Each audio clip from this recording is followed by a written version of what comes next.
Finding your purpose in life is critical to many things, your family, yourself, your mental health, your reason for waking up. And unfortunately, many people don't want to wake up. They don't care if they can wake up or if they do wake up.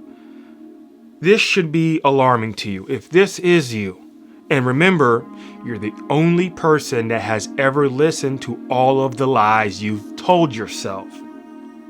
So you can't lie to yourself here. If you know that you don't want to wake up, this should be an alarm. This probably also means you don't really live in your purpose.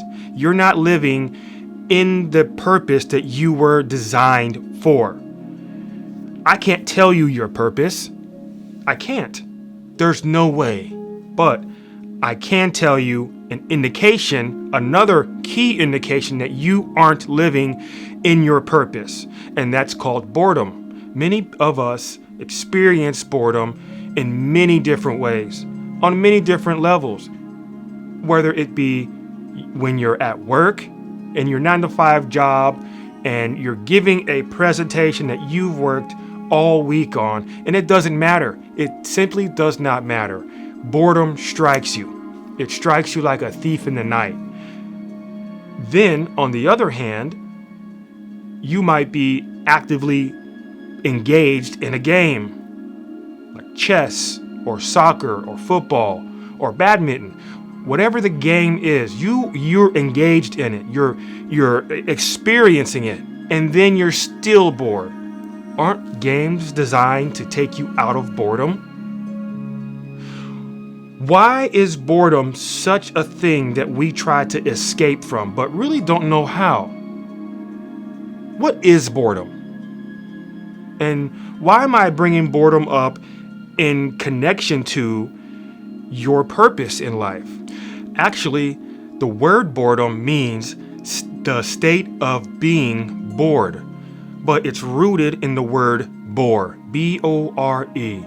And that word originally came from construction, and it was designed after the tool that slowly dug into rocks, creating a circular hole.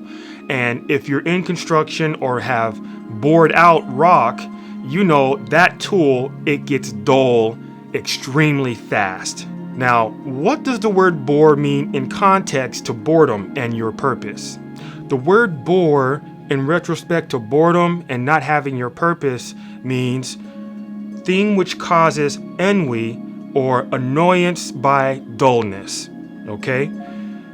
This literally means the thing that is creating that annoying sensation, that agonizing pull that you have to stop doing something.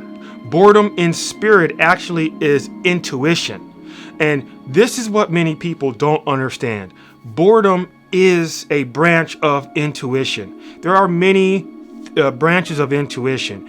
Intuition is not inherently good or inherently bad. Intuition, the word, it means spiritual perception. This is how us humans, this is how we see the spirit world, from our eyes, our ears, our taste, our touch, our heart. This is how we perceive the spirit world. It's called intuition. Boredom is when God is telling you whatever you're doing, I have things better in store for you. You're supposed to be doing something better. And it doesn't matter how much money you're making. I know people in my coaching program who are making $500,000 a year, but every time that I am speaking to him, he complains about being bored at work. Boredom is a thing that you should not ever ignore. Boredom intensifies the further you get from your purpose. The further you get from your purpose, you get bored. But the thing is, number one, we weren't taught what boredom actually is. Number two, we weren't really taught how to use it to our benefit. When we get bored today, what usually happens? We get bored and we try to mask this boredom by some type of temporary satisfaction, like a game. So we might turn on the video game, or we might play soccer, or we might drink some alcohol, or we might turn on the TV, something to get us out of that boredom. But the thing is, there are some things you cannot get out of, like work, or taking care of your children, or taking care of your parents. Well, some of y'all throw your parents in nursing homes, which is kind of beyond me, but boredom is your spiritual guide for success. Now, boredom always is God pulling you back to your purpose. Do not replace boredom with busyness. Busyness is part of ambition. Okay, ambition, and this is a good time to consider looking at my other video on ambition. But boredom is a product of ambition. And I'm not going to get into ambition much at all. But when you are bored, boredom's not a product of ambition. Busyness is a product of ambition. But boredom oftentimes is being replaced with busyness, when it should be replaced with productivity. Busyness in the real world is when you don't have purpose. So somebody gives you their purpose to work on. So you go into your 9-to-5 job, however much money you make, and you might live in this lavish house, all these cars, but it's not your purpose. So you're busy. You're busy. Busyness, to be busy, it just means that you are constantly engaged in work. You are constantly being engaged in work. It does not mean that you are accomplishing your goals. And that's the trick. It looks the same.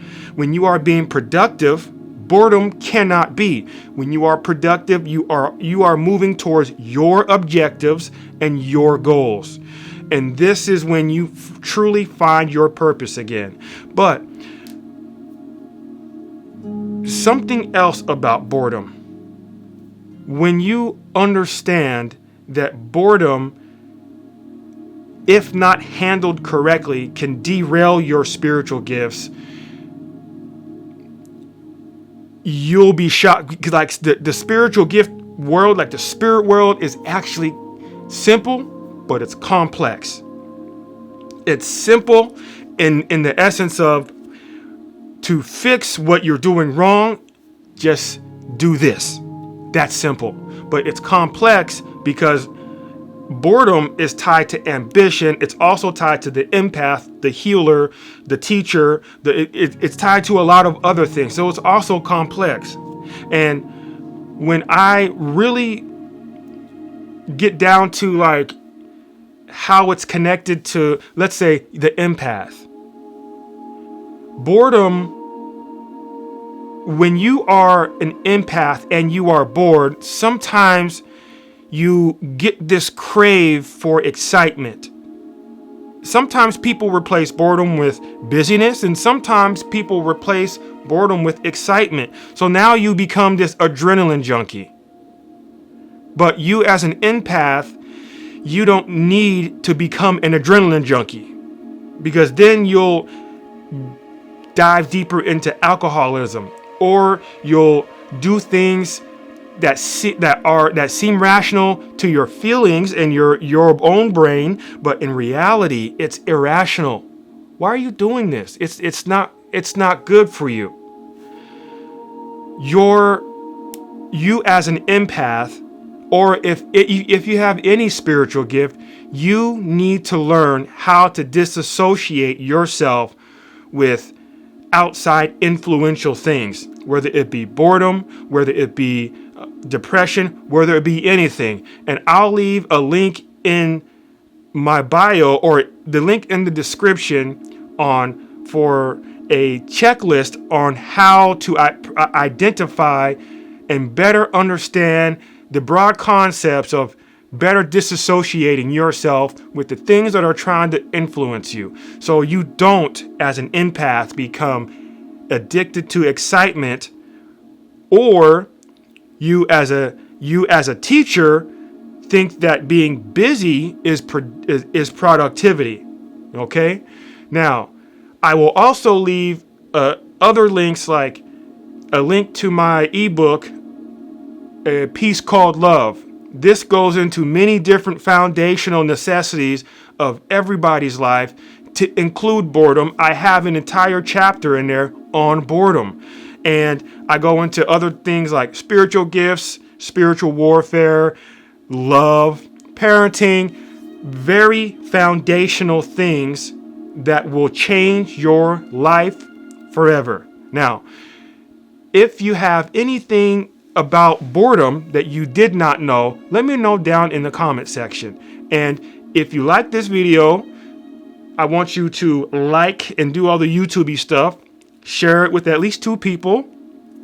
And comment down below. If you didn't know, now you know.